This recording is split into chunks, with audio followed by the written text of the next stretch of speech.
Ito lang ako. So number 5, ang next nabunatan ni sir. Sa sunod na ko magkuha inig dato na ko.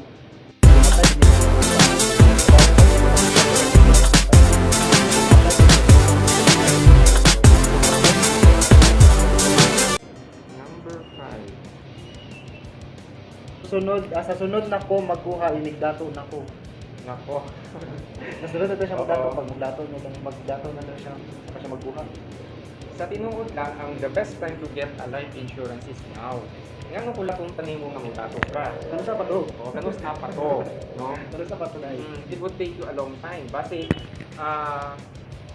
magkuha na ka, dili na ka insurable. Oo. Useless na Useless yapon imong pagpatato. Kung saan man imong pagpatato nimo kung naa na kay sakit. Ang imong yaman, ang imong manggan, dili Kulang pa. kulang pa na. Kulang. Kung makasakit ka, kung makautang-utang pa ka, kung makasakit ka. Don't you know that 95% of the emergency funds by a Filipino family will be put out of the drain kapag magkasakit ang isa ka miyembro sa pamilya. Tinuod na, no? Kung magkasakit ganyan isa ka ninyong family member ninyo, ang talang ipon ninyo mo, ato kita sa hospital, sa laboratory fee, Mga tambal. sa mga tambal, no? Check up, tanan-tanan. Kung wala mo yung life insurance, ang inyong kwarta sa bangko, kulang pa yun na. Hindi mo, I'm not threatening you, but this is the reality. Kapag di mo kaandang o health insurance ba o life insurance, kung makasakit ka, maski dato pa ka, dato makapobre, o ang imong kwarta mo, ubos doon ang value kung makasakit ka. Take for example, Steve Jobs, no? Siya kagiya sa Apple. O billionaire siya, pero kung nagkasakit siya, oo, na siya insurance. Oo, of course, na siya insurance, no? But ang iyahang health yun, dili na dito mabalik, no? Dili na siya mabalik. So mas maayo ka ng samtang ka-earn pa mo, or gamay. 5% naman sa inyo ang income monthly. Diba? Yes. At least makasitasay mo for your health, Yes. for your protection, income protection ninyo. What if mawalaan mo ka mga breadwinners ng pamilya? Yes, that's Mag-stop true. ninyo ang trabaho kayo because wala may mga sakit. Mm. Wala man na ito yung pangamuyo. Pero wala na kabalo kasi umabot na sa tuwa. So naawad dyan tayo income protection na kaya makuha pang pamilya kayo para makasustain sila. So wala siyang importante po na insurance para sa tuwa sa mga pobre. Actually, ang insurance is protection money. Oo. This will help you a long way kung magkasakit man ka. Ang imong savings, yes, magastos mo ang imong savings mo, but not all. It's only partial, no? And the life insurance company was able to pay you, no? Once to supplementary benefits, just like hospital income benefit, enhanced critical illness, and accidental death benefit. So, with all of this, we have mentioned, no, na hindi mo na mo na mga supplementary benefits in your way. Kapag magkuha mo of life insurance, ma-benefit din na ninyo, no? Guaranteed, sir. Guaranteed. O, guaranteed din siya, kaya nakabutang din siya sa supplementary benefit. Pero ang values niya, magdepende din na siya according to your life coverage. So paano to, sir, itong mga magkuha, itong mga client ka magkuha ka, nag-base sa premium nila, wala sila nag-base sa ilang coverage. Ngayon, kung bila ng budget ba, kung 5,000 na akong budget para makakuha ko, kuha na siya, sir, kanang okay na ba na siya? Nga wala sila nag-base sa ilang coverage? Actually, kung magkuha mo o insurance, dapat mangutana po siya sa mga financial advisor kung yung premium ko di ba yung mo 5,000 plus ang premium, mangutana kasi yung imong financial advisor na kung sa ba ang benefits, mga other benefits ani. Gusto na ko, ikaw gid dapat ang magbuot. Ikaw dapat ang mapa-customize o mapa-tailor fit sa imong Depende sa imong life goals. Oo, depende sa imong life goals. Kung gusto nimo health yun, dapat takuon dapat nimo ang imong Napay na taon na base amount? yes, takuon nimo anong not only the face amount but also the supplementary benefits like enhanced critical illness. Kay wa ka kabalo, no, kapag mag-edad na ka, no, pataas ang ato mga sakit-sakit dili na siya pareho karon na panahon nga maski 500,000 na pwede na kay admit. It will come in a long time na ang 500,000 nimo dili na siya makuha ang presyo kapag manigulang na ka, no? Kay at the times go ang pagdadagan ng panahon, ang presyo sa imuhang pagkasakit magmahal po. So, nga mauna siya. So, mo to siya ang sa about pag-ipos Kaya na magkuha ka insurance kapag dato na ka. pag ato na ka. So, dili siya kanila Hindi siya kapag pa lang. advisable nga. Karon pa lang. Karoon pa lang samtang healthy ka. Kasi pag the best time ang mabang Oo. insurance kapag healthy, kapag bata, kapag nag-earn pa na Nagtrabaho ka. ka. Okay, trabaho. So, next na bunot. Ay, nabunutan ni sir, level. Ako na lang nabunot. Dili ba na-scam? Kaya dati, daghan nag-close ng mga insurance company. Okay. Ang life insurance Naglalay. ang life insurance company, sama-sama nila ito sa mga life insurance company na dili na siya scam. No? Kaya ang Yes. life insurance company is regulated by the Insurance Commission. Dili sila pwede magkatukod o dili sila pwede mag-operate kapag walay necessary funds available. No? Dapat kapag insurance company ka na ay kay reserve fund. Ang reserve fund o reserve nga pondo, ginakuha ni siya kung magbayad si Jerwin sa kuha.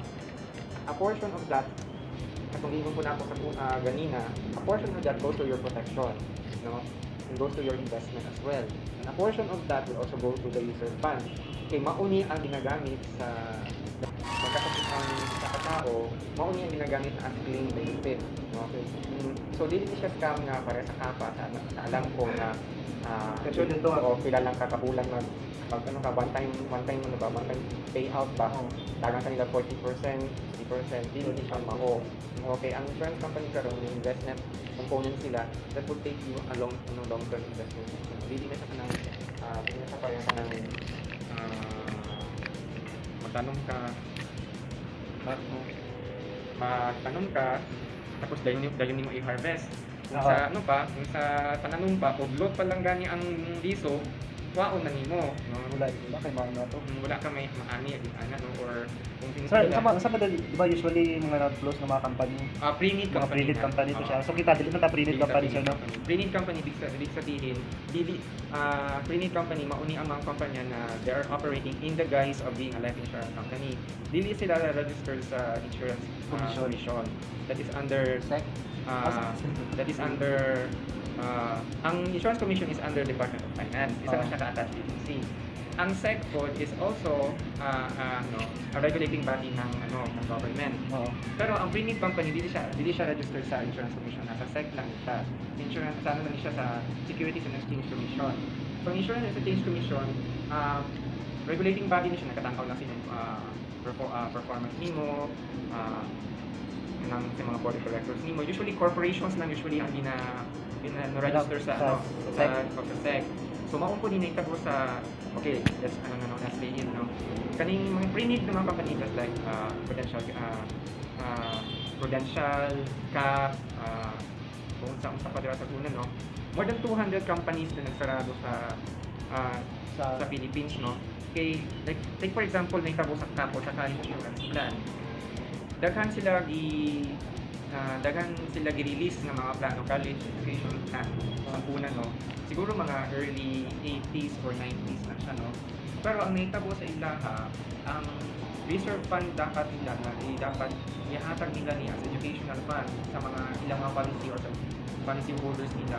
Wala na meet nila ang promise is because katong panahon na dapat ang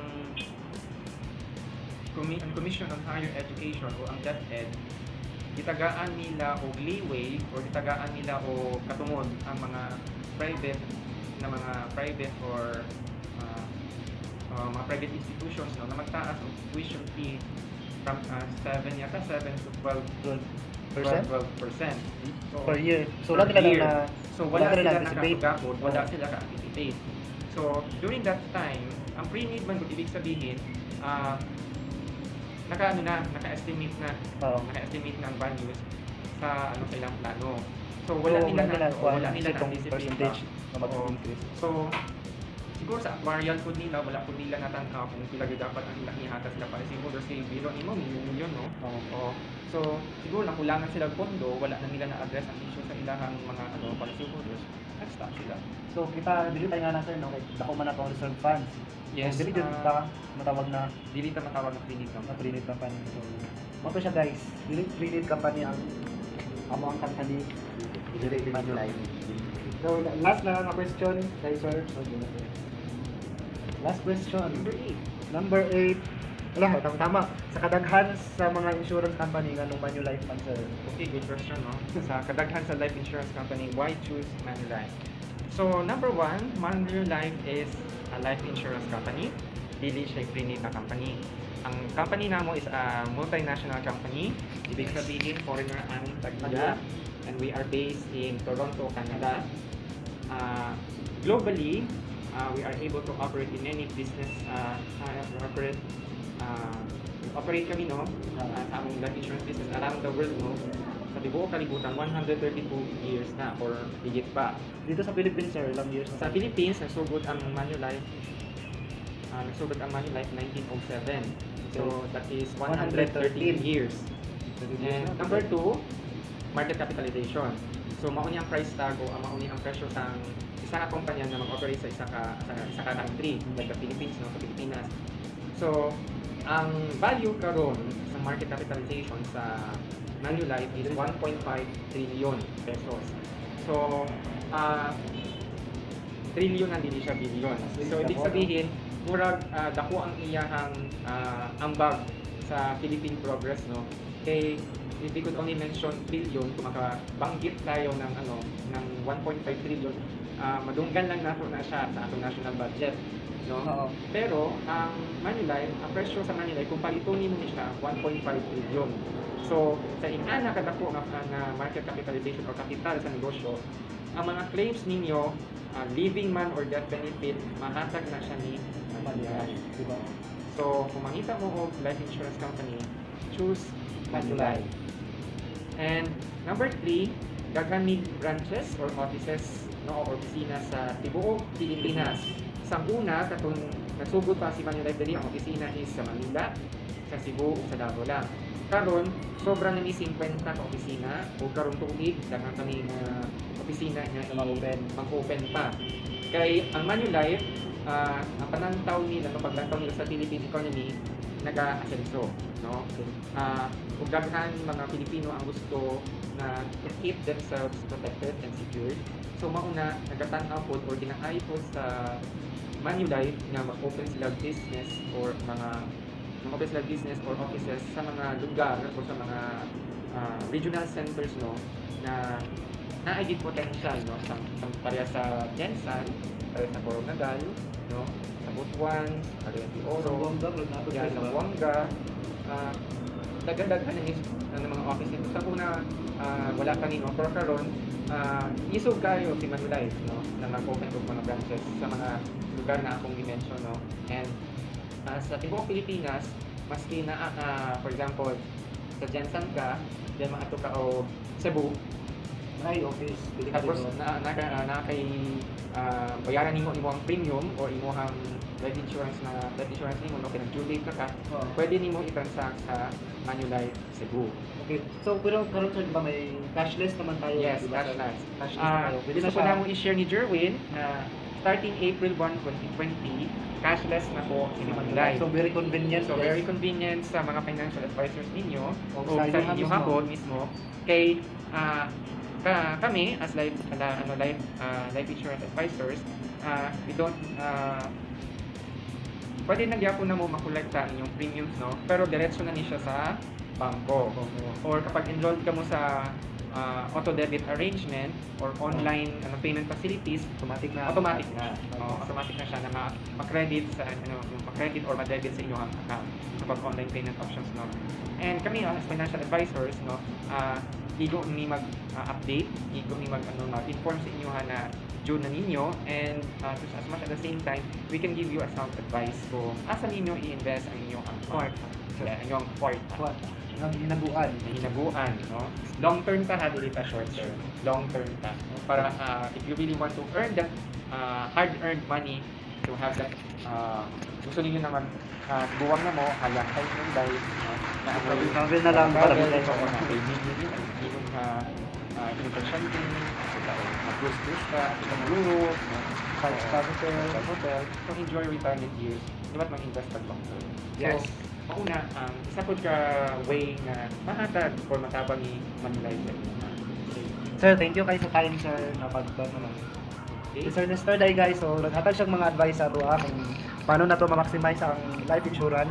Then, unta na-address na mo ang mga frequent or paulit-ulit na mga questions sa mo or mga rejection or mga misconception ninyo about insurance. So, unta, nakatabang nga video, guys. So, this is Jerwin Di, also known as Insurable and Believe to Win. So, thank you, guys. Thank you.